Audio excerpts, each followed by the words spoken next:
How's it going, everyone? Data here, and welcome back to New York Islanders franchise mode here in NHL 25. Moving into episode number 20 for the second half of the 2029-30 season, which is our 6th year here at the helm of the Islanders. Can you believe it already?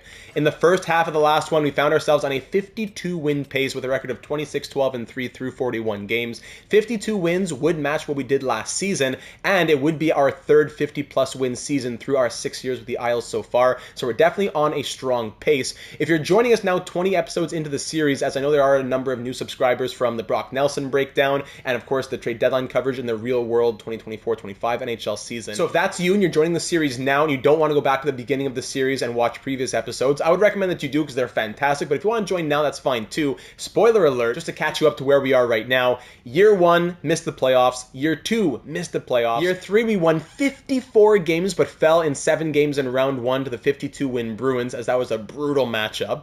Year 4, we lost in the Stanley Cup Final, and then in year 5, we marched our way back to the Cup Final and won for the first time in 46 years, doing so with many of the original Islanders that we had when we took over the team. We did it with Palmieri, with Mayfield, with Pulock, with Horvat, with Barzal. We did it with all of them, and now in year 6, we're trying to run it back with a lot of those originals still there. I believe 8 of the originals are still on the team, not including Anders Lee, who's down in the AHL. But 8 of the players who were here on day 1 when we came in are still here in the year 2030, and we're definitely proud of that. That's one of the challenges of this franchise mode, trying to win as much of the original core as possible, and that's what we've been doing. And now we're trying to run it back, currently sitting 4th in the National Hockey League, behind, of course, in the division, the conference, and the league, the 32-win Devils, who are on pace for like 65 wins right now. So it will be tough to pass them, but we'll keep playing our game and doing what we know we can do. Through the first half so far, Bo top 50 Horvat. He's on pace to hit 50. Could he do it? He has 24 goals in 38 games. Could the man known as top 50 hit 50 goals? We'll be keeping an eye on him as he is tied with Cole Eiserman for the team lead right now. Cole Eiserman is on pace for 50 goals as his career high is 32. In his rookie and sophomore seasons, he scored 32 goals, then 25, then 28, and now this year, 25 and 41. So things are finally clicking for him. Yes, he's shooting at an unsustainable 17.9%, but we'll take the 25 goals that he has scored so far this year. 40 for Eiserman, 40 for Horvat, 38 and 37 for Matty Barzal, who is now 32 years of age. Patty Laine with 35, Martone 34. Oliver Kapanen in his reduced role, playing just 15 minutes per night, 32 points, on pace for 64 himself. Landon Dupont, his sophomore season, on pace for 64 points, now at a 91 overall. I missed that. I didn't see he was a 91. I thought he was still a 90. Oh my goodness. Brock Besser, now here's one we got to keep an eye on. Brock Besser last year scores 98 points, ridiculous, in 77 games. This year on pace for about 60 points, 15 goals and 30 points in 40 games. Now, we did have about 10 or 12 games with him on the third line as we brought Ethan Belchetz up just to try and jumpstart Ethan Belchetz a little bit. But Brock Besser is back on the first line. There's no more excuses now. He should be able to hit point per game. I want to see that. After 98 and 77 last year, we don't need 98 again, but I want to see Brock Besser hit point per game in the second half. Now with the increased ice time coming back, we'll try to get him more power play time. I want to see Brock Besser hit point per game. And in a contract year, no less, he's got to do it for himself. Gino Malkin, who's been our lucky charm here. Since we brought him in, we went to back-to-back Stanley Cup Finals. This is our 3rd year with Malkin. Let's make it a 3rd consecutive Cup Final, but hold your horses, we're not there yet. 30 points in 41 games from the 43-year-old future Hall of Famer. Incredible. Ethan Belchetz had a super slow start. We gave him some first-line minutes, put him back on the third line, and now that hopefully gave him what he needed to go towards the end of the year, as he's close to hitting a 50-point pace in his rookie season. Good, good, good. David Jiricek on a career-high pace right now of 42 points, as he has 21, and it's a plus 31 as well. Vince Dunn 18, Sandin 12, Fagemo 11, Pulock 9, Pressing 7, Boldzuk 6, Marchman 5, Arcuri 4 and 16, Mayfield 1 goal in 3 games. You love to see it. And goaltending, as last episode was entitled, Battle for the Crease. Ilya Sorokin and Trey Augustine have both been doing very well, but of course Sorokin with many more appearances, going 22, 11, and 2 in 35 appearances with 2 shutouts, a .909 save percentage, and 2.86 goals against average. But Trey Augustine, who was a perfect 4-0 in the Stanley Cup Final last year, 4 appearances, 4 wins, Cup champion. In 8 regular season appearances this year, he's 4-2-1 with 1 shutout as well. .923 save percentage and 2.21 goals against average. With the medium elite potential and being 24 years of age, we got to try and squeeze growth out of him. It's great to see Sorokin performing well, but Sorokin's 34 and his overall is dropping as his potential is dropping, and that just makes perfect sense. That's what happens as the player ages. So as much as we love Sorokin, and we're not saying we're going to trade him or anything, at least right right now. Trey Augustine will need to get more starts because he has shown that he can be trusted to get those. At least for right now, we want to see if we can foster as much growth as possible from him. So that is where we stand as a team right now in terms of the team and the player production. If we go and check out the lines, there's not too much to say as well from the AGMs. A few of the questions I had, I suppose, for the comments in the last one were maybe anything about line or special teams combinations. As we're back to Martone, Horvat, and Besser on the first line. I don't know, Porter Martone, we've tried to put on the left wing. He's not happy about that. Yzerman could move up to the first line. He's having a career year, playing only 16:30 per night. But do we want to mess up how incredible this second line seems to be clicking together right now? That's why the ice time is lower than I'd like it to be for all three of those guys, Yzerman, Barzal, and Laine. But they have the +5, and they're all like point per game plus or 70+ point pace. It'll be tough for me to tinker with any of that at the moment, as much as I do want to get Besser jump-started a little bit. So Besser down to 90 and Horvat down to 92. They both started the year at 91. And also the reverse, Landon Dupont started the year at 90. Now he's at the 91.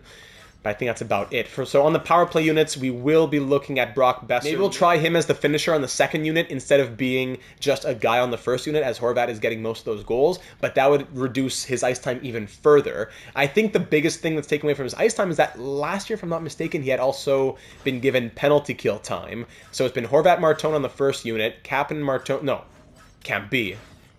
That's why his ice time is so high. There's some sort of a glitch with an injury that must have happened where we put him in twice. Oh, that's why. So, do I necessarily want to keep... do I necessarily want to replace Martone with Besser? Not necessarily. There are other options in Marchment, even ice time for Belchetz, guys who have good defensive ratings. But I think this kind of answers my question here. Brock Besser ice time will come from putting him on the second penalty kill unit. 85 shot blocking, 90 stick checking. Yes, Brock Besser, there you go. We'll try him on the second with Kapanen. We'll keep Martone on the first with Horvat. And we'll go from there. It does have the +5 if we put Martone. If we put Besser, it would be a +3. Okay, so let's keep that. Horvat, Martone, and then Besser on the second unit. So Martone's ice time will come back down to earth a little bit, and hopefully Besser's will get a little bit of an uptick. So although there's not much else to say aside from that, we will dive into the comments from the AGMs left in the last one. Another major point, if I go back to lines here, was we were considering maybe some sort of fourth line center acquisition, because the fourth line has been a mix of Fagemo, Marchment, Pressing, and Arcuri. And Arcuri's the only one who's actually a centerman there. Marchment, with his 65 faceoffs, has been playing center where he probably shouldn't be. One guy who we've seen on the trade blocks is Brock Nelson. Do we think about bringing Brock Nelson back and giving him the fourth line center responsibilities as we go towards the Stanley Cup? Well, let's see what the AGMs had to say about it. Martin said, good start to the season. Glad to finally see Belchetz waking up a bit. Top six is looking pretty good as well with a wide point distribution. Good thing we re-signed Malkin. That man's a GOAT. As for trades, it's probably the nostalgia speaking, but Marchment out and Nelson in could be the move. Secure Nelson for fourth line center, a position we need anyway. There doesn't seem to be many other interesting and affordable options. Side note, this game just doesn't make sense. Martone has been playing left wing his entire career. Then we try to develop him with his adaptability being high at his age and everything. Hey, can you please play left wing? No, I just can't do it. Laughable. Good luck in the second part of the season. Go Isles. Thank you, Martin. Cheating Heel said some of the same here. Great season so far. I wouldn't tinker with the roster too much. Getting Nelson or even Dylan Holloway for the bottom six or as a safety net for injuries might not be a bad idea. Other than that, I wouldn't do much. I also wouldn't mind exploring a trade to get one of the two 19-year-old 72 overall centers from Boston. We don't have a lot of prospect depth, especially at center, and a rapidly aging top six as well, so we need to start piling on younger assets a bit.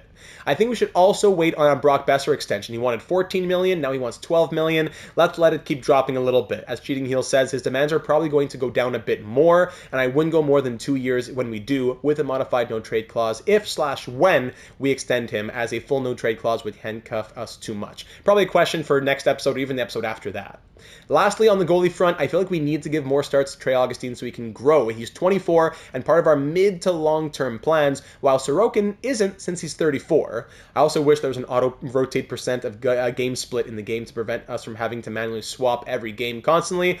But sadly, that's the reality of it all. I don't think we can catch the Devils, but let's see if we can finish second overall. Thank you, Cheating Heel. Well said. Now, Caleb gives the other side of the Nelson question here in this comment that says, I personally would let Nelson finish his career elsewhere. It breaks my heart, but he gets the red light after the atrocities he committed in the playoffs. When he was last here in year number 4 on our run to the Stanley Cup Final, he was fourth line center, and he got demoted from third line center. Dean Letourneau at 79 took his spot, and even at some point he was a healthy scratch. He was horrible in the playoffs. playoffs.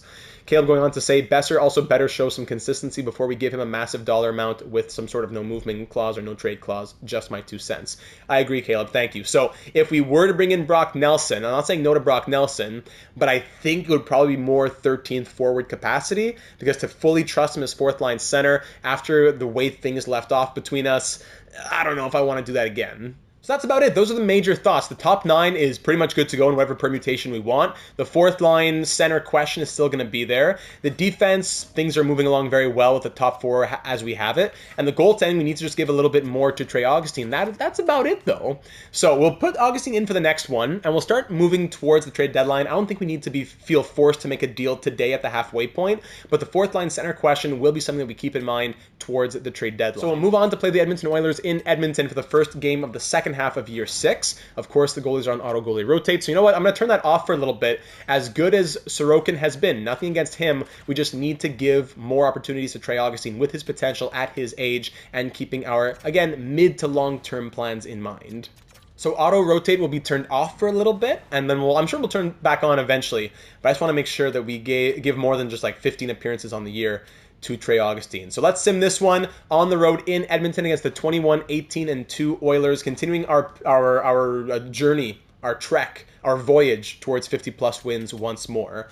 First period, and it's 2-0 Isles early. Brock Besser, okay, there you go. Nothing changed, even strength, but Brock Besser goal is what we love to see. And Patrick Laine as well, that second line, there's the top 6. Shot 17-6 after 20. Second period, 4-0. Mason Marchment does not want to be traded. Speaking of playoff performances, Mason Marchment was solid on our Stanley Cup run. He scores in the 4th line center role, and then Oliver Kapanen scores in the 3rd line. So that's 1 goal per even strength line. 4 goals and 1 from the 1st, 2nd, 3rd, and 4th lines. 4-0 after 20. Make it 5. Ralph Pressing adds another goal for the 4th line. Which line will take the victory? Landon Zupal makes it 6, so nothing for the forwards there. The touchdown is good. Who will get the extra point? It's Bo Top 50 Horvat. And then Matty Barzal with another second line goal. Oh my goodness, what a start to the episode.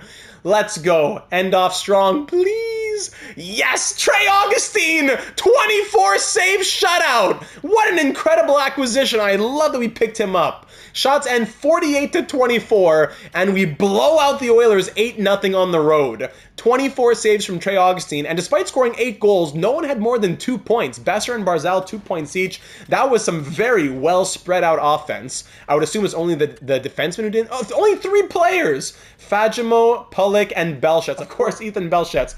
The only 3 players. So 2 forwards and 1 defenseman. The only ones without points, but they were all pluses, thankfully. +3 for Pulick, too. What was the best plus minus? +4 from Vince Dunn. Awesome. Wow, what a game to start the episode, ladies and gentlemen. All even strength goals as well.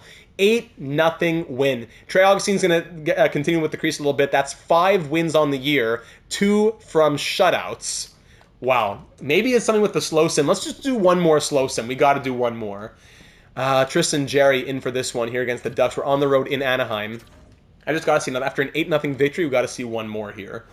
Come on now. First period, 1-0, Evgeny Malkin. Second period, 2-1. So the shutout streak to start the second half of the year is done at over 4.5 periods as Mason McTavish, after Bo Horvat scored in the power play, Mason McTavish cuts the lead to 1. Shots 28-15 for the Islanders after 40. We lead by 1 here thanks to that power play goal, but Patrick Laine now makes it 2. That's 2 goals in 2 games from Laine as he's trying to... Was he on pace for what? Did I see...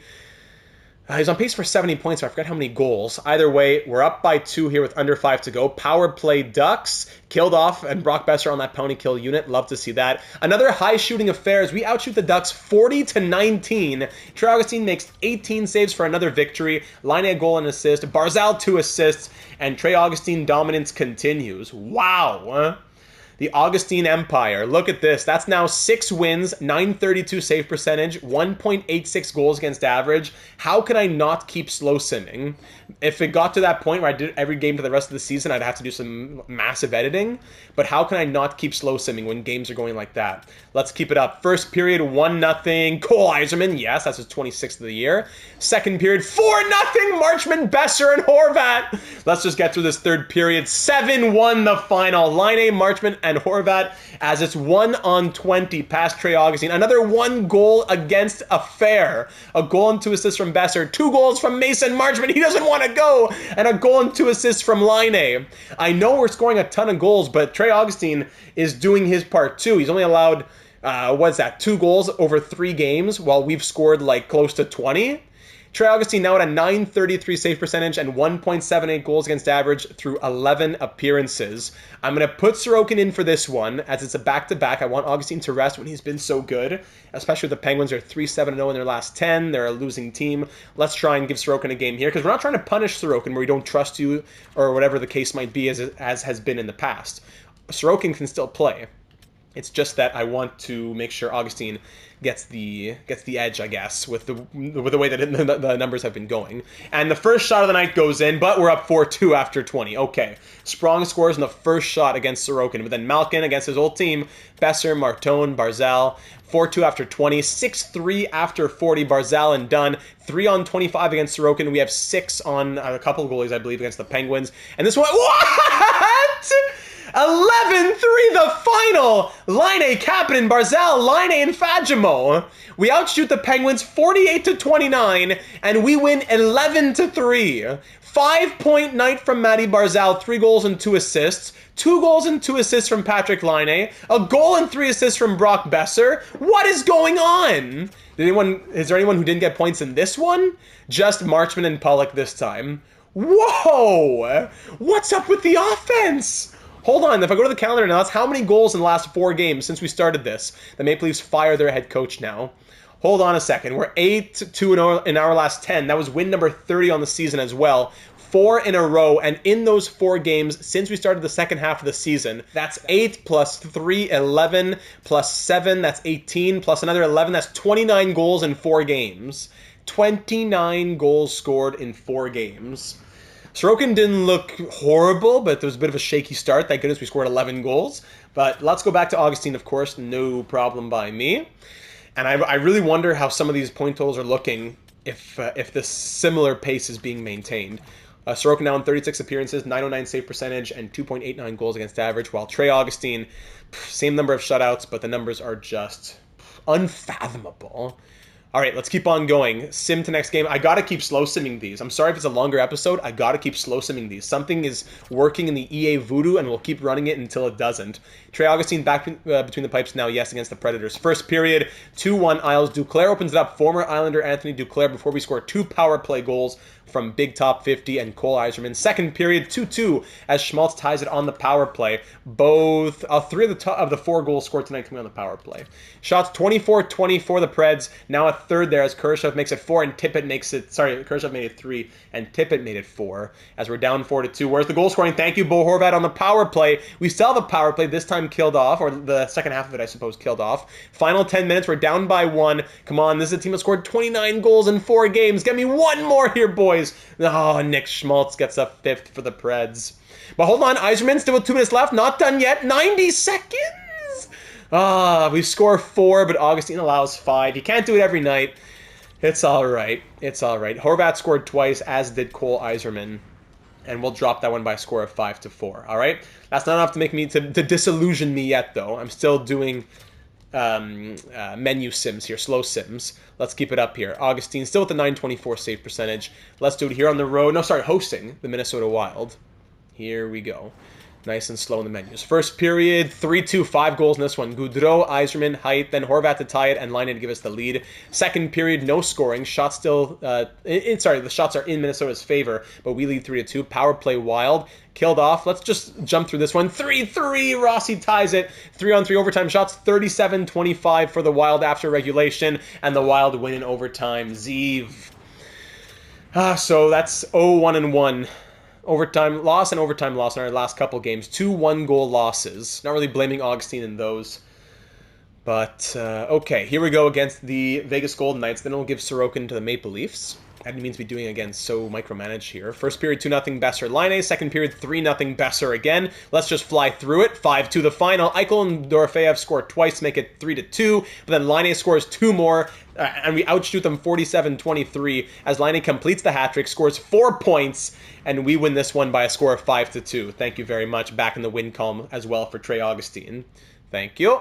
Advancing a day, then we'll go change goalies. Sorokin comes back in. All right. How many games we played since the halfway point now? That's 48. So that's only 7 games played, really. It feels like it's been more because it's been taking so long, I suppose, going through it slow sim-wise. But after 10 games, we'll look through the game logs to see who's been the most impressive the last 10. Because, like, Besser, Laine, I've said their name 100 times. Fisher opens it up for the Maple Leafs in this one against Sorokin. 1 goal on 5 shots. Bo Horvat ties it for us. Second period, 2-1 Leafs. William Nylander. We're outshooting the Leafs 29-12, more than double, and we're down 2-1. Sorokin, man, you're not impressing me. It's gone from no hard feelings to I don't want to see you between the pipes anymore. Matty Barzal does tie it. Power play Islanders is killed off.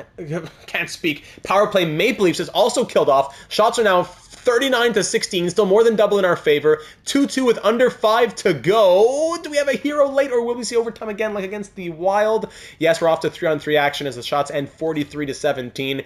3-on-3 action, let's go. Bo, Besser, Laine skating with all that they have. No, we're off to a shootout, and in the shootout, the Leafs take it as Nylander and Lucius, Beta 72 Hall of Famer Chad Lucius, get the win there. That's a game that we should have had. The scoring could have been a bit more, but Sorokin was not impressive at all. So back to Augustine for another long stretch. There we go. Sorokin's going to go into hibernation now with a .909 save percentage and 2.86 goals against average, while Augustine in 14 appearances, .921, 2.18 goals against average. Sheesh. All right, Sims next game now, hosting the Calgary Flames. They are 26-13-8. Dustin Wolf, actually, he's not playing. He had appeared in like 40-some games already. Georgiev getting the start in this one. Will that be to our advantage? We'll see. As here we go at home against the Flames. First period, 3-0. Besser, and then Dunn twice. Rare 2-goal period. Not even a 2-goal game, 2-goal period from Vince Dunn. Second period, goal apiece, Parik and Laine. And third period, 6-1 the final, Laine and Malkin. Patrick Laine, how do you do it, man? How do you do it? We trusted him. We gave him a safe place to come and nurture his skills. We said, here's the no movement clause. We're not going to be giving up on you. And here is the benefit that we've been able to reap the rewards. Now here's Landon Dupont, who's going to score 80 points this year, but he'll tell me he's not comfortable on the left side. I gave it my best after a lot of effort. Hey, I've managed to learn. There you go. This time it worked out. Excellent. I'm looking forward to seeing how this impacts blah, blah, blah, whatever. Okay, great. So that's one of my first successful adaptations in all of franchise mode in NHL 25. So now if we go to Landon Dupont, he's listed as right D lefty. Great. Didn't do anything for chemistry. It was already a +4. But just in the future, it's nice to have that. Okay, so now a rivalry game. The last time we played, we beat them 4-3, I think, if I'm reading that thing on the right side correctly. Voronkov had a goal and 2 assists. So here we go, grudge match against the New York Rangers. The Battle of New York was round 1 in our cup run last year, and we took them down in the Rangers. We beat them in 6 games. First period, 3-1 Rangers. Middlestat, Perreault. Eiserman gets us back within 1, but then Hedl restores the 2-goal lead. Second period, 5-1. Yeah, Augustine not looking good in this one. Let's call it there. Yeesh, 7-1. Augustine, I hate that it ruins the numbers, though. Trey Augustine takes a big 7-goal loss, sadly. And that now brings us to the All-Star break, I believe. As now, how many games have been played now? It's 51. So now we can go into the I won't go to stats. I'll go to edit lines. I prefer seeing it a bit more in this surprise fashion. And now let's look and see who's done what over the last 10 games. And we can see who's been doing what on this crazy run that we've had, despite the couple of losses.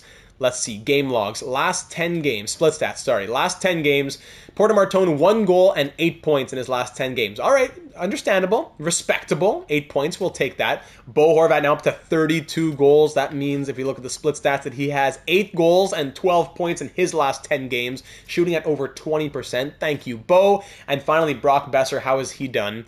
If we look at, I always pressed the wrong one, down to split stats, he has 15 points in his last 10 games. That's the type of production we wanted to see from Brock Besser. 6 goals and 15 points in his last 10 games. Thank you, Brock. All right, on to Cole Eiserman now at 30 goals. That's 5 goals for him in his last 10 games. 5 goals and 11 points in 10 games from Cole Eiserman.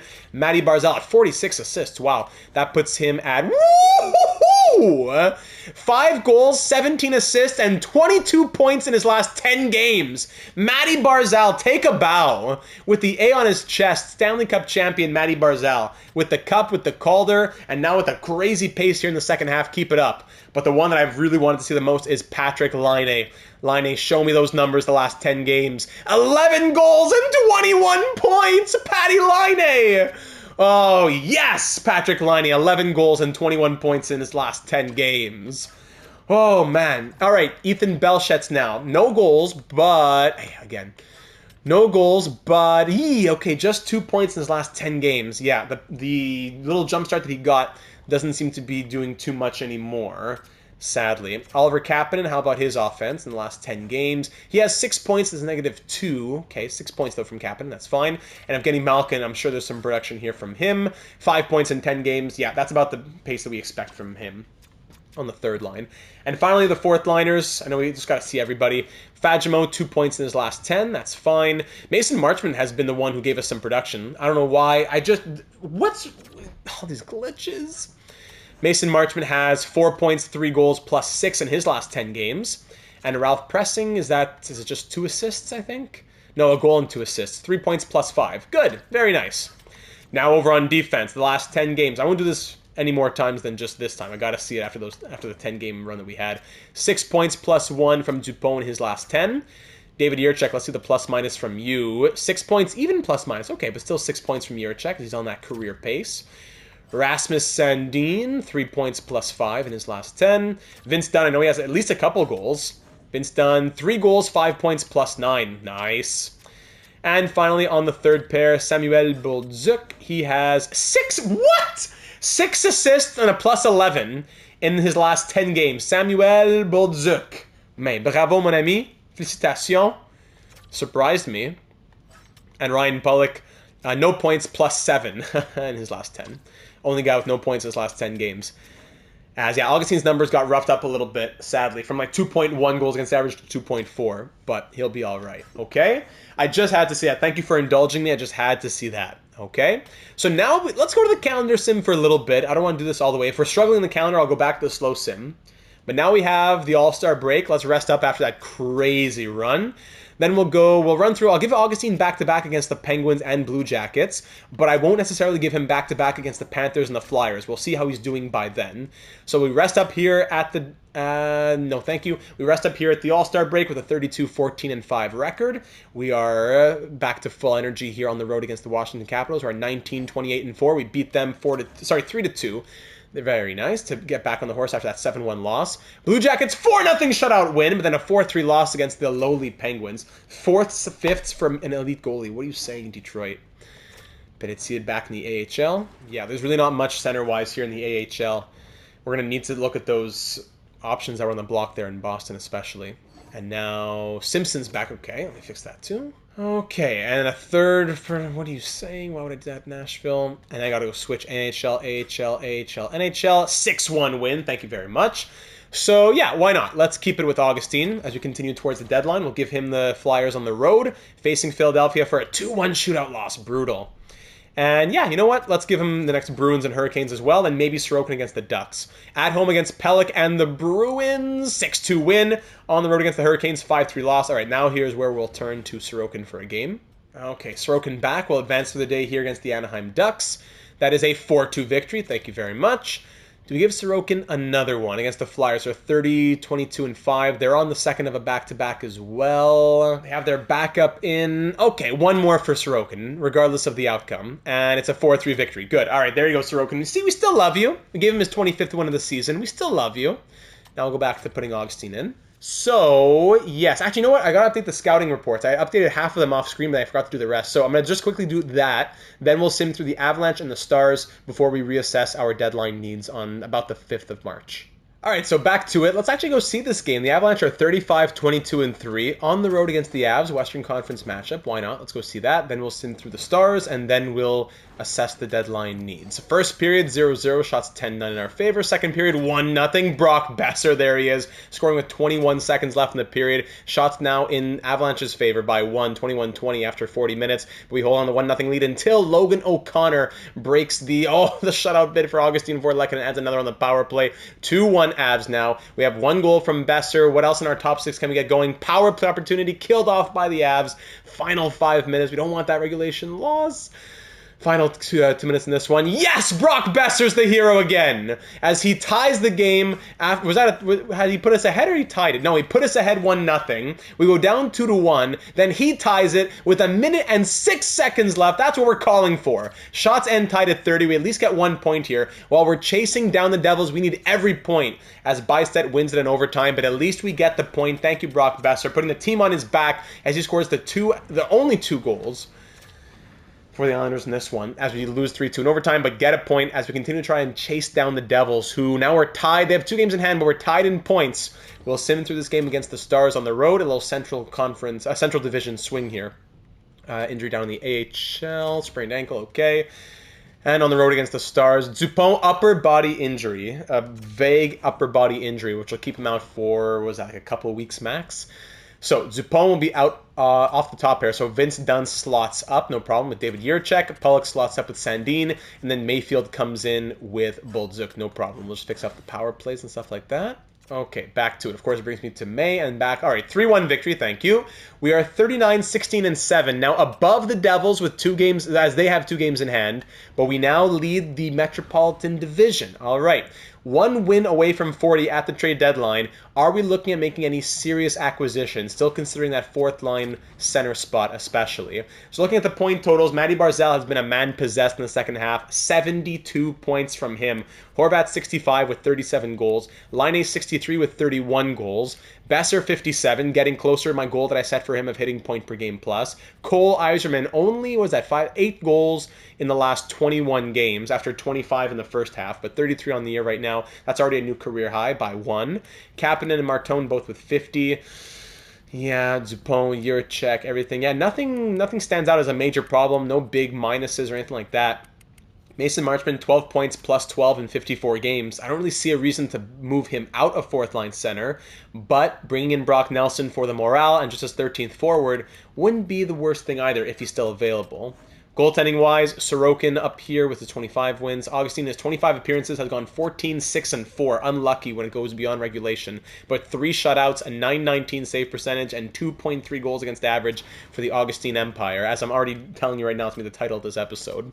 So let's go to the trade blocks and scroll through the league. Anything that piques our interest that may not have been there previously, especially here. Let's just fly through these very quickly, doing our due diligence. Beckett Seneca on the trade block. Interesting. Expiring $3.5 million deal. The 86 overall with top 6 potential. 9 goals on the year. 31 points. Yeah, things have not been going super well for Beckett Seneca in Anaheim. If we had a wing spot open, I would think maybe we can try to do some sort of reclamation project. Maybe next year that's an idea when Malkin's gone. But even then, Ralph Pressing's probably going to be slotting up there. Maybe. Right now, I don't feel like taking that on because he's not really playing at his best either. So I don't really see the need to feel pressured into that. But something just to keep a note of for sure. Buffalo. Yeah, sorry, not Boston. It's Buffalo with the 2 centers here that we could be thinking about for the center depth in our system. Pascal Simard, a power forward with medium top 6 potential. 25 goals, 52 points in 40 games down in the QMJHL. And this guy, Pressburg, 72-19. For a former first-round pick, actually, but I prefer the second-round pick. 20 goals. Actually, no, this is in the AHL, though. 30 points in the AHL versus over point per game plus in the QMJHL. Yeah, I say this is more valuable. Playmaker, but simulates as a sniper. Odd attributes, I have to say. Simalik might be a bit more well-rounded. Yeah. Are we even acquiring either of them? I don't know. But just to say, if we wanted a guy like Simalik to throw a center in our system, the Sabres are sellers. I don't know why they're wanting to sell their prospects then. So I feel bad taking them. I don't think this would make sense for the Sabres, unless they want to switch prospect for prospect. Maybe. So we don't need to give them an NHL caliber player. We could swap prospect for prospect maybe if for some reason they want to make a change. Engqvist up to a 76, by the way. He started the year in the AHL at a 73, while Hornqvist is still at an 80. But I wonder. They don't have much interest in anybody. Of course, they're a selling team, but they don't want prospects. Of course not. They want 7th Ds. Yeah, that's what they want. I don't know, Braden Waugh? 11 points in 42 games in Liga. Former 4th round pick, 20 years old, medium top 659. Versus also 20 years old, right? 19 years old, better points, but in the QMJHL. For some reason, they don't like this prospect, so maybe they want to just change up center prospect for center prospect, but ours is older, so maybe Rivet comes with him? Is it Marcel? Michel Rivet. But I like offensive defensemen. You never know who might jump in growth because of the attributes. I'd prefer not to trade him if we didn't have to. Maybe Mika Timonen? 20 points in 52 games down in the AHL this year. We just got him in the offseason. Former second-round pick of the Hurricanes. 2072. Again, I'd prefer not to, but I could see us doing it. Maybe I could throw in Malkin, Sergei Malkin, 71-22. Former 5th-round pick of ours. Doing okay in the AHL, 28 and 52 with limited ice time. Same production as last year, if not better. Playing like 3 less minutes per night. Maybe there's other Malkin, and there's so many Malkins that get generated. Vladimir Malkin, 5th round pick. He has 15 points in the KHL so far this year. So maybe Vladimir Malkin then. Waugh and Malkin, 4C prospects for prospects. For some reason, they don't like this prospect, so we give you 2 for 1. You're a selling team that needs more prospects in your system, but for some reason you want to move this one. If I was giving them anything but other prospects, I'd feel like I'm cheesing them. But these are... Waugh is so-so, but Malkin could be something. And sometimes you got to take the hand that the AI deals here. And I would like a center prospect in our system. Let's see what Buffalo says. Waugh and Malkin for Simard. Trade accepted. All right. No pick cheesing. No me giving them a 7th D that's never going to do anything for them. Here are 2 prospects with good potential for 1 prospect with, I would say... same potential, but better overall, better chance of making the NHL. But for whatever reason, he's on your trade block, and now their trade block changes. They just wanted to do that one trade, I guess. They just wanted to do that one trade because now their trade block is totally different. Now they have Tage Thompson, Dylan Cousins. Now they realize, okay, we're sellers. So Thompson, expiring deal for Tage Thompson. Man, we should have made a bigger deal out of this then. Jack Quinn, Dylan Cousins, Arthur Kaliev. These are big names here. Modified no trade clause. He would be open to coming to Long Island. Tage Thompson would. But where would he fit in our top 6? Nowhere. Even the 3rd line would be tough to squeeze him in. We're looking at 4th line kind of guys. We don't have the money, especially for $7 million. Even Jack Quinn at 2.6 would be difficult to squeeze in. It would happen, but it would be, I'm not going to be able to even consider a Tage Thompson kind of guy. Jack Quinn has 9 goals and 25 points in 63 games, playing 16-11 of ice time. So I don't even have interest in Jack Quinn anyways. These are names that interest us, but we can consider them in the offseason or whatever, maybe try and get their rights at the draft. For right here, right now, I don't think they fill what we're looking for, nor do they fit within the constraints of our salary cap. All right? So let's keep on going from there. Thank you, Buffalo. We get another prospect, a better prospect, I think, in our system. For 2, whatever reason they wanted to do it, you can't always fight the AI. If I was trying to rationalize it and I gave a 7th D and a 4th round pick, I'd say, okay, you can make fun of me all you want. But I think 2 prospects for 1 prospect, they had them on their block. We don't know what the storyline reason is. We can make that trade. Calgary, not much. Sillinger, we did talk about Sillinger earlier. 81 overall, 2 years left on his deal. So he could even be our 4th line center into next season. We don't really have any center ready to take on that spot anyways. So forget the top 6 potential, whatever. He is who he is at 81 overall. 20 points in 63 games. I'm not sure why he's on the block because the Flames are an okay team. They are, they're 32, 23, and 8, but they are conservative sellers for some reason. So Cole Sillinger might be the guy. I know Brock Nelson speaks to us for a lot of different reasons, but Sillinger might make more sense. Let's keep him in mind as we keep on going. So moving to the Carolina Hurricanes, I'm looking more at the 80 overall range than the 85s. Chicago, Colangelo, no, okay. Colorado, Perbix Graves.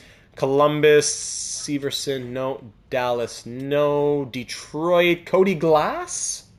Cody Glass has done well for us in franchise mode before. 5 points in 19 games. Playing 956 of ice time. 75 faceoffs, 3-star defense. Probably not. Edmonton, nobody. Florida, no. LA, no. Defense there. Minnesota, no. Montreal, Gouli and Barron. Nashville, Philip Forsberg. Not open to coming here, but Philip Forsberg. Chris Letang.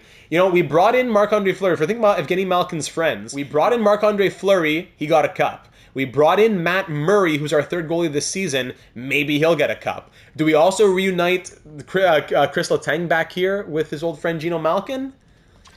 The Predators. What kind of team are the Predators? 25, 31, and 6, there'd have to be some serious salary retention, which the game wouldn't want to do, even though it would make perfect sense. Like if I said 50% retained on Letang to play third pair D, and Boldzuk and Mayfield can both be 7th and 8th defenseman or whatever, you have a ton of cap space. If I say, give me Letang at 50% retained, and and they want any picks. I only want first round picks. Would a second round pick even get close to this? What? Okay! Okay, that's what a deadline team does, ladies and gentlemen! That's what a competing team at the deadline does! Chris Letang, 84 overall, for the third pair D, for the cup run, and Geno Malkin's friend. We've got Fleury, we've got Murray, we've got Chris Letang. Let's go! That's going to be our big move for the deadline, defense-wise. 42-year-old Chris Letang, a 3-time Stanley Cup winner. On the last year of his contract, we have him at 50% retained. The AI finally makes sense for something, and we're going to bring him in a third pair role, third pair capacity, and we'll get him reunited with Geno Malkin again. So it costs us a second round pick, but again, when we're winning all these Stanley Cups, we already have some prospects in our system. Not enough, but we already have some prospects in our system. We can afford to say, okay, we still have our first, then we have 2 fourths, a 5th, 3 sixths. We'll make more trades at the draft if there's people that we want to trade up for. But to say that we're moving into the final push for the postseason as potential President's Trophy winners, and we've only given a second and a third, we can survive. Plus, we have a bunch of the later round draft picks. Would I prefer to not give a second round pick? Sure.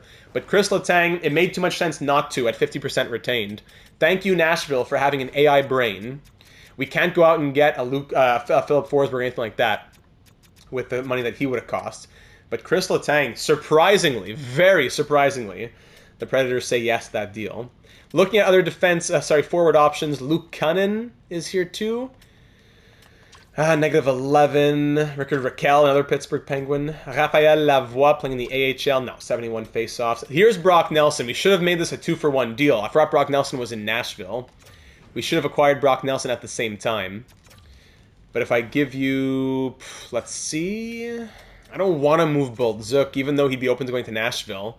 He has 1 year left on his contract. No, we can keep Boldzuk. We don't have to do that. Mayfield's going to walk next year. Boldzuk can stay as 7th D. I don't want to do that. Nashville, do you want picks? Do you want... We have a bunch of those later picks. But they don't want them for some reason. I know a 6th wouldn't do it, but how close... Actually, a 6th is not that far off. Can we get retention on Nelson as well? Nelson and Letang at 50% retained for a 2nd and a 6th. Well, they would do it! Then we got to do it. Yeah, Islanders 6, that's our latest draft pick. Yes. So, ladies and gentlemen, in total, with the Nashville Predators here at the deadline, we are trading a 2nd and a 6th for Chris Letang and Brock Nelson, both at 50% retained. Thank you very much, Nashville. Tidy piece of business. Don't mind me. Wow. Okay, so now we have too many players in the system, so we can send down Matt Murray through waivers, but I doubt he gets claimed. No, he does not. Thank you very much. And that still leaves us with some cap space. And now if we look at the defense... So scratches, we have... And now when Zupon comes back, we'll have to send down probably our Curie. We'll see. When Zupon comes down, somebody has to be sent down. Maybe Mayfield even. I doubt anyone claims him and his cap hit. He's down to an 80 overall as well. So Mayfield comes out of the lineup for a moment. Or not even for the moment. He comes out of the lineup. Chris Letang slots in, who fits on the 2nd and 3rd pair better. So maybe Sandin and Letang then, while Zupon is injured. Then Letang will go back to the 3rd pair later on. Sandin and Letang on the 2nd pair until Zupon comes back. Chris Letang, welcome to Long Island. And Brock Nelson, too. Welcome back to Long Island, Brock Nelson. It broke our hearts to have to let him walk after his contract expired. He was horrible for us in that Stanley Cup run in year number 4. But he's back in possibly his last season. Just like how we brought back Anders Lee, we bring back Brock Nelson. He was gone 1 year in San Jose, 62 games in Nashville, and now he returns to the team that drafted him way back when, in 2010. Now in the year 2030. 20 years later, Brock Nelson, let's try and get you that Stanley Cup ring, because he did not get that anywhere. No, still no awards to his name. Okay, so I don't think we can really even make any other deals. We're right up against the cap. We have negative 204,000, it says. So I don't think we can really do anything else. Nor would we really want to, right? So you know what? I won't even look at other trade blocks because there's nothing else that we could even do if we want. The roster is full. We got a prospect. We got 2 pieces from Nashville. Wow, what a deadline. What a great deadline. And now here we move into this game against the Minnesota Wild with Chris Letang making his Islanders debut. Nelson in the press box still. We're not going to put him in yet. The fourth line's been good. But now ready for Chris Letang to make his Islanders debut on the road against the Minnesota Wild. Wow. I didn't even mean to do the Malkin, Fleury, Murray, Letang. We had 4 former Penguins in their older age come to the Islanders. First period, 1-0 Wild. Ryan Nugent-Hopkins opens it up. Second period, 2-1. Barzal on the power play. His team leading, 73rd point. Kuzninov gets one for the Wild back. We're leading the shots 20-18 through 40. Power play for the Islanders. Maybe we should get Letang on some 4-man power plays or something. Nuge makes it 3-1. 2-goal lead for the Wild now. 10 minutes to go in this third period. On the road at Xcel Energy Center. Power play Islanders. 5-on-3 opportunity. No, it's not going to happen. 3-1 the final. And Letang -2 in his debut, right? Chris Letang, -3! -3. Okay, so I learned my lesson. Just because we have Chris Letang doesn't mean we need to play him second pair. We got Letang and Nelson for a second and a sixth. And if they never even play and we win a Stanley Cup, then so be it. So let's go back to the third pair for Letang. Let's try. +5 now. Now, what? Okay, because the glitches, the good old glitches. Sandin and Pulock. And we'll try Bolduc and Letang. As next game, we'll be up against the Pittsburgh Penguins. Wow, Malkin and Letang reunited to face their old team. So we'll sim through the deadline now that we did all the moves that we wanted to make.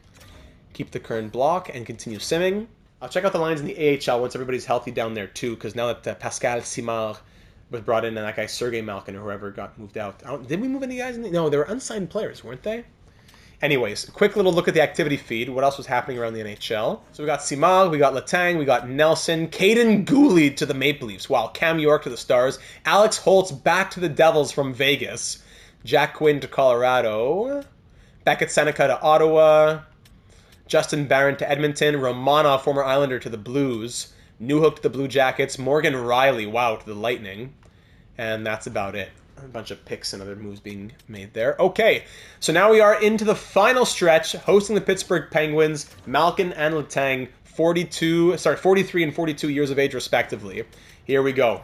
First period, 0-0. Second period, 4-1 Islanders. There you go. Besser on the power play. McGroarty ties it, but then Horvat with his second. Besser and, of course, Evgeny Malkin making it 4-1. Shots 32-14. Let's call this one here in the third period. 4-2 the final as Sprong adds one on Augustine, but we win by a score of 4-2. And Letang this time, non-3, I hope. He was a +2. Okay, that's better on that third pair. 3 stars. Besser, a goal and 2 assists. Horvat, 2 goals and an assist. We're back in business. So now, where are the Devils? How have we not faced the Devils in like so long? Since this game back in the first week of January.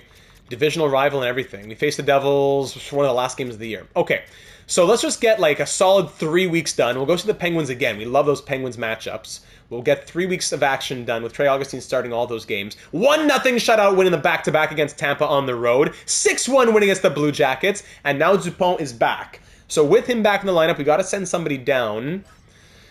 He's not going to play just yet, but we got to send somebody down. Now, who's that going to be? I prefer Nelson and Mayfield stay with the NHL squad. So although we might lose Arcuri to waivers, I hope not. I think that's the move, sadly. Arcuri down to the AHL, he makes it. Yes, very nice. So I think I'll even play Arcuri in the AHL lineup. Why not? Let's give him just a few minutes so he's not wasting away. Anders Lee now down to a 77 overall. We'll swap out Lee with Arcuri. And that'll be it until the other guy comes back from injury. Yeah, sorry, so the other Malcolm we traded, so everyone is healthy down in the AHL. Okay, let's keep on going. So that's a 6-1 win against the Blue Jackets. 1-0 win against the Maple Leafs. 2 shutouts in 3 wins. 1 goal against in 3 games. The last 3 wins for Trey Augustine. Oh, wow. All right, now, Chris Letang, do you come out of the lineup? What have you done as an Islander? 1 assist plus 1. Not horrible. But does he come out or does Bolduc come out? Bolduc in 67 games this year has 13 assists and is a +31. But no, he can't come out. He can't. Pulock +16. No. So Letang will be 7th D.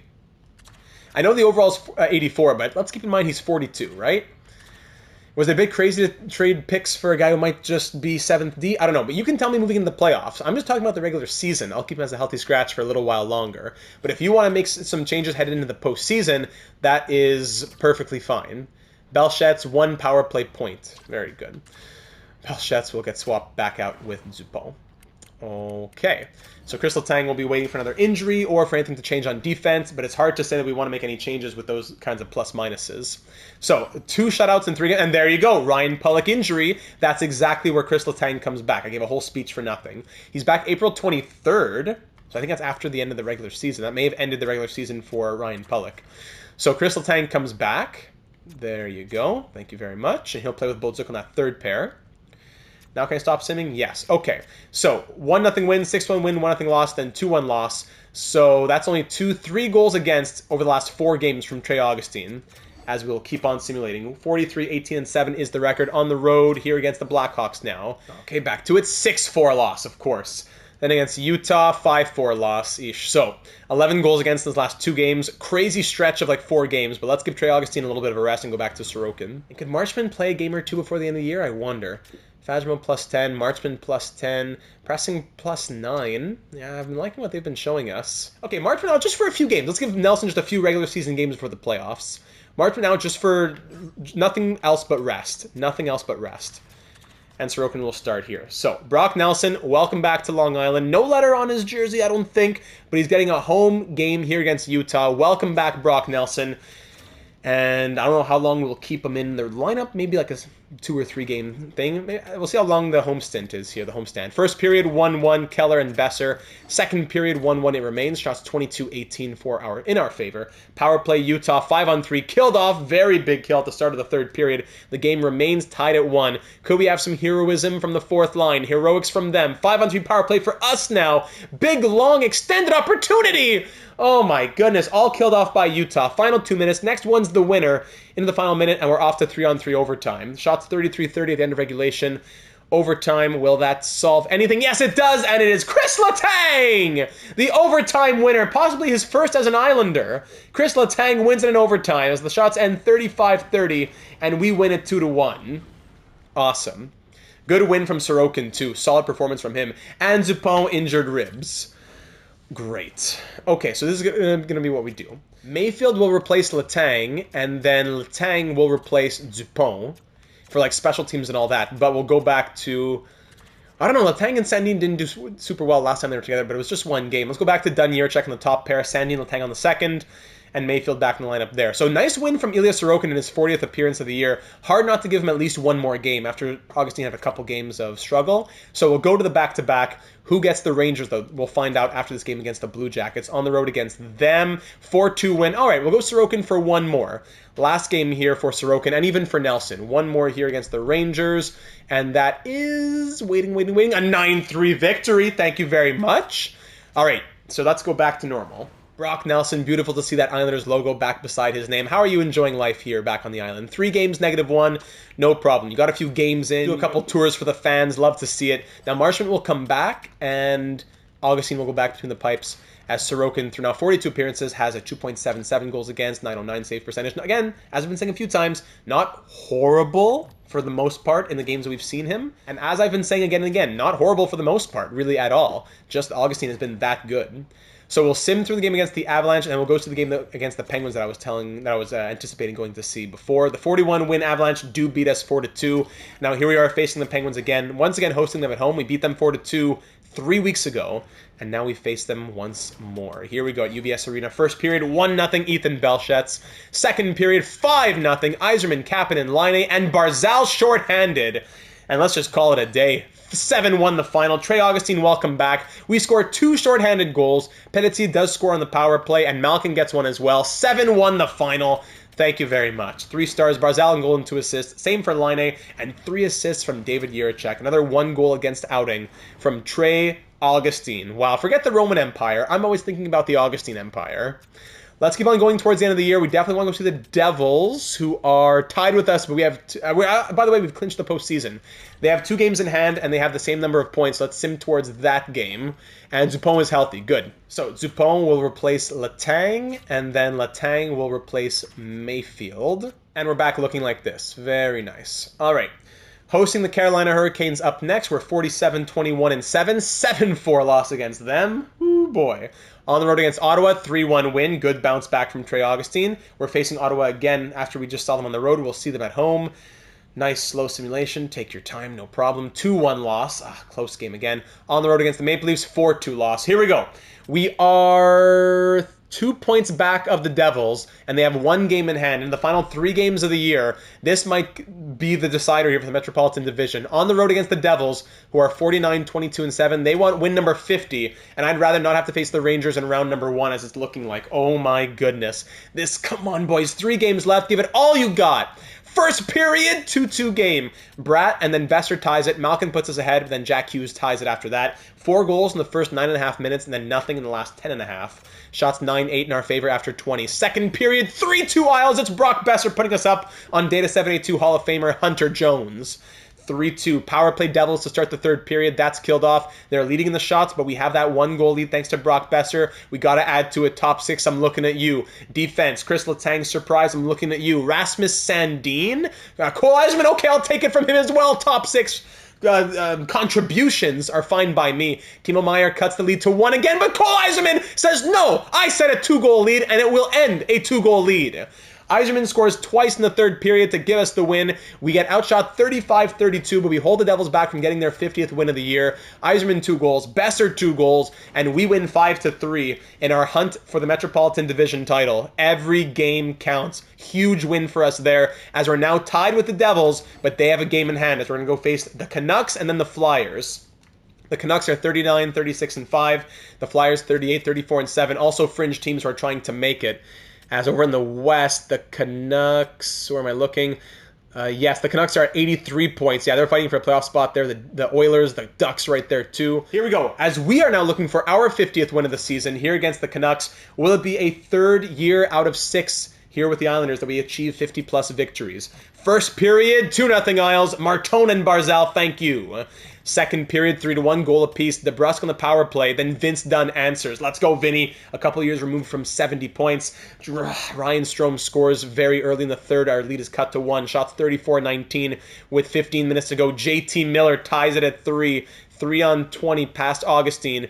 We're tied at 3 with halfway through now, as the shots are close to 40. Yeah, we're close to 40 shots ourselves. Hold on, I'm too frazzled to think. 2 minutes to go. Next one might just be the winner. We're off to 3-on-3 overtime. Shots end 39-25. You know what? For fun, let's hop into this one.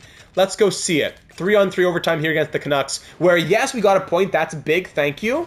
But let's really push for that extra point, as we really want to win the division. 3-on-3 overtime here at UBS Arena. Shots 39-25 in our favor. Let's go. Besser pass in front is broken up by Miller. 2-on-1 very quickly back the other way. Pettersson down the wing to Miller. Blocked by his own man. Big pad save from Augustine through traffic. Besser, Zupon. By the way, Besser against his old team, of course. Besser, a bit of a break now. Here we go. Brock Besser, breakaway. Game on his stick. And he can't even barely get a shot away. So Horvat, that shot's blocked. Actually, Horvat, his old team too. I forgot to mention that. Horvat and Besser both against their old teams. One-timer right onto the goalie. Very nice. Horvat to the point again. Done. Besser. Horvat scores! Bo top 50 Horvat. The captain ends it in overtime with his 46th, if I saw correctly, of the season. And the Islanders win in overtime. That was all Islanders in the attacking zone. The team that he once captained, Bo Horvat, the captain of the team that he was traded to from that team, ends it. And that's going to be tough for the Canucks' playoff hopes as well. Bo Horvat with a big slapper through traffic from that nice between-the-legs pass from Brock Besser. As we win it, outshooting the Canucks 44-26. The extra point goes a very long way towards Game 82 now. The Devils are right there with 107 points. We need to win this last one to have a chance here against the Flyers. Let's see if the Devils do anything in their last game. They're at 109 with a game left. So we need to win this game. Hold on, let's check this out. So yes, because we have the regulation plus overtime wins, if we win and the Devils lose in regulation, we win the Metropolitan Division. Anything less, and it's going to be a tough matchup here. The Hurricanes, the Rangers, wow, it's a stacked Metropolitan Division. So we need to win this last game, and we need the Devils to lose in regulation. Wow, it all comes down to this for a favorable postseason matchup. We hit 50 wins, which is great. We need one more win, gentlemen. One more win. Go out there and give us the best chance possible at another run to the Stanley Cup. Game 82 of Year 6 to finish off the regular season of the 2029-30 season here against the Flyers in a divisional matchup. First, thank you, Cole Yzerman. First period, 3-0 Isles. Yzerman, Barzal, and Chris Letang. 3 goals in the first 5.5 minutes. Shots 16-9 after 20. We lead 3-0. Second period, 4-1 goal apiece. Brock Besser on the power play. Then Ylonen cuts the lead to 3. Shots are 29-17, and we lead 4-1. Is a 3-goal cushion enough? Ian Wright, I think, right? Is it Ian Wright scores there? Power play Flyers killed off. Wright scores. Power play Flyers again killed off once more. Wright scores in the first 30 seconds. A third power play, and there Austin Matthews ties it. Austin Matthews in Philadelphia makes it 4-3 on like their third or fourth power play opportunity of the period. 1-goal lead with 5 minutes to go. Can we hang on to this one? Yes, Bo Horvat, and then Horvat again! 2 goals from Bo Horvat in 25 seconds, and we win the 82nd game of the season to give us 51 on the season as the shots end 43-31 in this one. A huge victory, surviving a bit of a third period scare. Barzal a goal and 3 assists, Besser a goal and 2 assists, and Patrick Laine with 4 assists. What a season from these guys! As we win 6-3, but we need the Devils to have lost in regulation. Please tell me Devils lost in regulation. We're waiting. Yes! Woo! The Metropolitan Division is ours! The Devils lose in regulation. Let's check the game logs in this one. How tight of a game was it there? April 16, Devils lose 5-2 against the 47-win Red Wings. Wow, we needed that. Whoo, baby, did we ever need that. Wow, wow, wow. Ladies and gentlemen, the season comes to an end with a 51-24-7 record. 1 win off our pace at the halfway point, but I'm fine with what we did. 51-24-7 to finish. Is it? No, not a President's Trophy. The Sharks had just 1 more win. So we finish atop the Eastern Conference. We win our division and our conference, finishing second in the National Hockey League with 51-24-7 being our record. 3.85 goals for per game puts us third in the league. 2.66 goals against, second best in the league. Nice. Power play at 21.9%, which was 7th best in the league. And pounding kill, 86%. Yes. Which is what, 5th best in the league, 86%. We were struggling big time last year in the high 70s, not even, like mid to high 70s. We finished with 86%. That's a very welcome surprise there. Okay, and now time for the point totals. Get ready to be blown away by these. Matty Barzal with a 92-point season. 92-78 from Matty Barzal, as that's his second highest statistical season of his career. 92 points, plus 44. And he did it with less ice time than usual. 95 playing 22 plus. This year, 92 playing 18-44. Matty Barzal, what an incredible season. 67 assists. Playing on Patrick Laine's wing was very helpful. Even Cole Yzerman, but especially Patrick Laine's wing right there. As Laine scored 38. Yzerman 43. I'm getting ahead of myself, though. Bo top 50 Horvat does not hit 48 goals as he misses 3 games due to injury, but will still take 48 goals and 85 points from the 35-year-old captain, who's dropped from a 91 to an 89. I think he had a gold ability as well, didn't he? Maybe he lost that one. But he keeps getting better every year. 42, 44, 46, 48. He adds 2 more goals per year. So hopefully next season will be where he hits 50 if trends mean anything. So just comparing to the halfway points here, Matty Barzal, for example, is on pace for 76 points. He ends with 92. Horvat was on pace for 80. Gets 85. Laine was on pace for 34 goals and 70 points. He ends with 38 goals and 83 points. Patrick Laine, take a bow. A career high? No, second highest career total of goals. 44 back in 2017-18. Hasn't gotten close ever since. He scores 38 in 2029-30. 83 points. Is that a career high in points, though? Yes, a career high in points. 83 points. Back-to-back seasons of new career high in points of 71, then 83, even 68. His best years have been with the Islanders. We did a lot for his career, and we can be proud of that. Plus 39 for Patrick Laine. And still not crazy ice time. 16:51 of ice time, and he does all that. Wow, wow, wow. Brock Boeser, yes, he answers the call. Boeser was on pace for just 60 points, and he ends the year with 34 goals and 82 points in 81 games. This is what we asked him to do. We gave him a couple more minutes of ice time per night with the shorthanded minutes too. The power play points increased. 10 of his goals were game winners.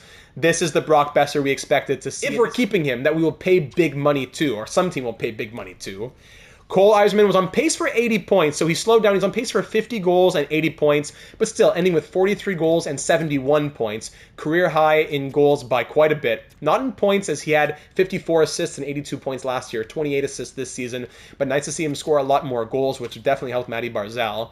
Porter Martone, 68 points. He was on pace for, actually 68 exactly. So he meets the pace that he was on at the halfway point, and he increases on last season too. 3 consecutive seasons of exactly 20 goals. That's funny for Porter Martone. Oliver Kapanen, 66-point season from him. Awesome. He was on a 64-point pace. He ends with 66. Again, playing exactly 15 minutes per night. 66 points. Extremely impressive from him. I can't wait to get him to be in our top 6 in the future.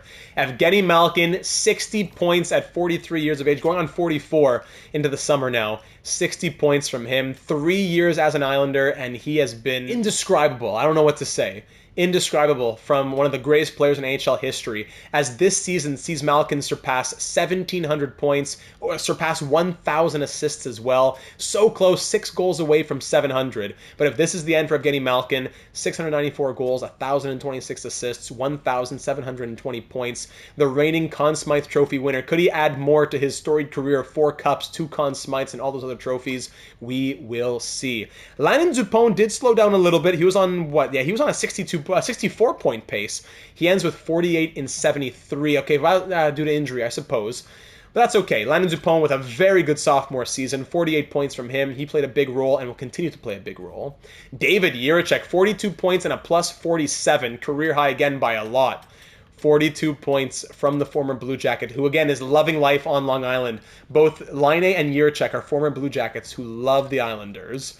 Well done to him. Ethan Belchet's definitely slowed down, as he was on a 48-point pace. Still, 13 goals and 35 points playing under 12 minutes per night in your rookie season is not bad. Especially as a plus 24, I would say this was a success for Ethan Belchet in his rookie season. Vince Dunn, 34 points and a plus 23. When he's not called upon to have to be the guy anymore, that's exactly what we saw.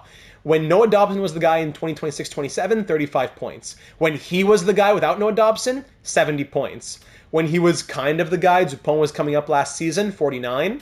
And now this year, he's playing second pair. Still great numbers, but 34 points, plus 23. Back to business as usual for Vince Dunn. But still, 4 shorthanded points, playing over 21.5 minutes per night. He has a very high value for us on this team. I'm happy to have him still signed on for another season at $6.25 million. Even if he's not going to score 70 points, this version of Vince Dunn is fine by me. After Dunn, we see Chris Letang. Yes, what did he do as an Islander? Chris Letang scored 5 points and was a plus 7 in 19 games as an Islander. 1 minor penalty, 1 game-winning goal, and 16-13 of ice time. Nice. Love it, love it, love it. Now on to Rasmus Sandin, 23 points plus 16 from him. He's a huge playoff performer, we know that. Bit of a downturn from last couple seasons, 30 and 34 points. But again, we know that he is a playoff performer. We'll see what he does once the postseason comes around, now 30 years of age. Brock Nelson, again, didn't do much with us. I think it was just 3 games. Yeah, 3 games, no points. That's fine. We'll see you in the postseason.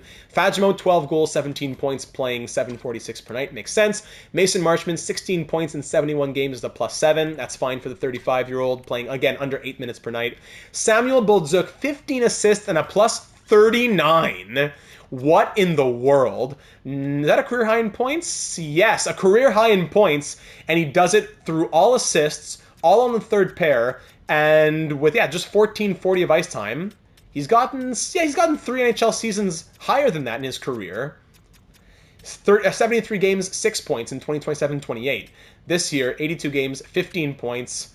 Wow. What a surprising and very impressive year from Bolduc. Well done. Keep it up, man. Sign on for 1 more year. Ralph Pressing in his rookie season scored 13 points, was a plus 7, playing 9.5 minutes per night, 4th line plus some penalty killing. Ralph Pressing, with the 5-star physical and low lead potential, will very hopefully get 3rd line minutes next year if Malkin is gone and he can maybe grow to an 81 or something. So I still think there's more to come from Pressing. Ryan Pulock, 9 points and a plus 16 and possibly his final season. His contract will be expiring this year. We got him the Stanley Cup. I would think he likely walks after this season. So in his last year, you would think as an Islander, 9 more points, great plus minus to give him now a plus 137 in his career. 310 points in 954 games as an Islander. If this is the end of the road, I look forward to one more postseason push with you, my friend. Scott Mayfield, same exact case. Last year of his contract, now at 37 years of age. 3 points and a plus 4 in 7 games from him. And finally, the goaltending now. The Augustine Empire. He didn't play a big majority of the games, but I would say we had the most faith in him throughout the season. As one less appearance than Sorokin. The record wasn't as good, but 23, 14, and 4 with 5 shutouts, a .913 save percentage, and 2.45 goals against average is definitely, I guess for lack of a better term, better than what Sorokin did. Yes, 28, 12, and 3, 2 shutouts, .908 save percentage, 2.81 goals against average. Those are good numbers in and of themselves. But Trey Augustine, that's crazy stuff. For an 81 overall, to post a 2.45 goals against average in that many appearances, 5 of his 23 wins came via a shutout. Yeah, tell me about it. Trey Augustine, that would definitely be some Calder votes in there too. So if we go and check out the entire league scoring, 120 points from Nathan McKinnon to win the Art Ross, 68 goals from Connor Bedard to win him the Rocket Richard, Kuzmenko at 51. Okay. There you go. Bo Horvat was up there with 48. Congrats to Bo. Barbashev down there with 102 points on the year. Whoa. Defenseman, Kel McCarr scored 94 points. Okay, Hughes 74 and a negative 35 actually. Whoa. And then for the goaltending here, so Spencer Knight, 43 wins in Florida. But if we look at minimum, let's say 40 games played, because both our goalies were right around 40. Minimum 40 games played, and sorting by save percentage, yeah, it's Vanacek in 56 appearances, Wallstedt, Vasilevsky, Rodrigue, Shesterkin, Askarov, Demko, Levi, and then Augustine at 913. So nothing crazy with the save percentage. Very good, but nothing ridiculous. The goals against average, however, I would think would be second to Vanacek. Yes. So Augustine was second amongst goaltenders in the NHL for goals against average for anyone who played 40 or more appearances. Vitek Vanacek, though, 925 save percentage and 2.34 goals against average at an 81 overall. That's crazy over in New Jersey. I don't know how he did that, but all right. Finally, rookie skaters. Ethan Belchet's actually tied for the league lead in rookie scoring, really, with Radivojevic. 35 points from him, 35 from Belchet's, and a plus 24. Could that be a Calder year from Ethan Belchet's? Or possibly, if we look at rookie goalies, you would think, honestly, I would give the votes to Trey Augustine. I would say in the real world, Trey Augustine wins the Calder, and Ethan Belchet's finishes anywhere from 2nd to 4th or 5th. Dagley would get some votes too, 86 overall for him. But yeah, Trey Augustine, I wonder if the game will give it to him. If not, I would think probably it goes to Belchet's, but I wonder if Augustine could win the Calder as a goalie. So rare, but it would be well-deserved. And down in the AHL, anything we want to keep an eye on here? Carbonneau, 48 points. Enqvist, 32 and a plus 33. Oh, there he is, Hornqvist. He had 42 points, was a plus 28. Very good from Tomas Hornqvist, the 10th overall pick in last year's draft. Very nice. Okay, so that was a huge finish to win the division. Now the question will be, who are we facing in round 1? One of the wildcard teams, thankfully not the Hurricanes, the Rangers, not going to have to face them. But now who will our opponent be in round 1 of the 2030 postseason? Year number 6 playoffs will be starting in round 1 against the Columbus Blue Jackets. Who else but the Blue Jackets? Once again facing them for the 3rd consecutive year. Dobson and the Blue Jackets. Oh yeah, let's check out their lines quickly. We swept the Blue Jackets last year in round 2 on our way to winning the Stanley Cup, and then the year before that, we beat the Blue Jackets in 6 games in round 1 on our way to a Stanley Cup Final that we lost in. So back-to-back years of being the Blue Jackets and going on to a Stanley Cup Final. Can we make it 3 years in a row? Pretty much all the same, yeah, here from the Blue Jackets. Lindstrom, Johnson, and Schultz on the first line here for Columbus. 66-point season from him. Kent Johnson scored 64. More of the same for all these guys. Yeah, not super impressive point total. 70 points. Okay. Second line, Alex Newhook, Adam Fantilli, and Adrian Kempe. Third line, Marchenko, Malatesta, and Data 72 Hall of Famer Jonathan Drouin. Fourth line, Del Bell Bellas, Gourde, and Brindley. On defense, of course, Werenski and Dobson. There it is, 92 overall, Noah Dobson. Now, what did he do this year? 47 points and a plus 18 from the man making, what, 10.25. You love to see it. Dobson playing with Werenski on the top pair. Can we beat him again? Noah Dobson, his last 2 postseasons where he has faced us, he's a -6 his last 2 postseasons. Especially last year, I believe, if I'm remembering right, he had 1 assist and was a -6 or -7 in those 4 games, which was incredible. Second pair, 85 overall, Denton Mateychuk with 78 overall, Gustav Lindstrom, all right. And then Coughlin with Raymond Mullen on the third pair. Goaltending, it is 90 overall, Thatcher Demko still here in Columbus. Yes, now 34 years of age. Good season from him this year. 913 save percentage, 2.86 goals against average. But again, the playoffs, we've had his number in the postseason. Last year was really good. Crazy that his number, he's still at a 928 save percentage, despite the Blue Jackets getting swept. The year before that, when we beat them in 6 in round 1, he had an 895 save percentage.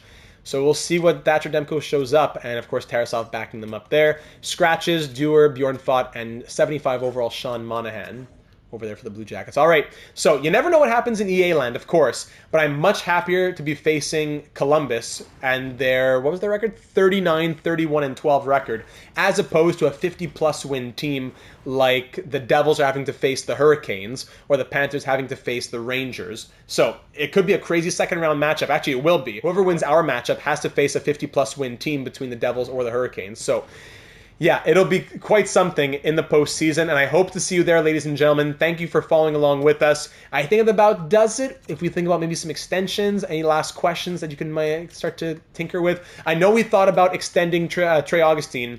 I didn't do it yet. Maybe now's the time after he knows a bit more of what his value is. We were thinking something like 3 years at 1.5, which may have been a little too cheese. Now we see what kind of goalie he could be. He's not asking for like $9 million now, but maybe it will make a bit more sense to extend him ASAP at the beginning of next episode in a sort of 3 by 2.5 type of contract maybe. He would be quite interested, maybe even a little bit of trade protection, just a little bit like a 4-team no trade list just for fun. But yeah, I don't mind that we waited a little bit more, and now instead of getting him at 1.5, I have to pay him 2.5, because I think he's worth it. I think he's proven himself to at least be worth a little bit more, so I don't mind doing that for him. All right, so that's expiring on the goaltenders. Brock Besser, what's he looking for now? Is he back to 14 million? He's at 10.9. That's not bad. And I wouldn't really want to give him 4 years, but the interest does drop off a lot if you go to other years. So if we did 4 years on Brock Besser, hopefully we could bring the money down, because the organizational interest is very high. Yeah, we could bring the money way down. It might be worth it to give him a 4-year contract, so we can do, instead of 3 by 11, we can do 4 by 9 with a, let's say, even like a 50% no trade clause, 16-team no trade list, bring him down to 4 years at 8.75. I think this would be the deal that we offer him, something like this. So let me know your thoughts on a Besser extension and Augustine extension. I doubt Letang and Malkin are coming back for another season in the National Hockey League, nor would we want to sign Letang that kind of money. Marchment's a question mark. Pollock's a question mark. If Malkin doesn't retire, then I think we'll just keep re-signing him.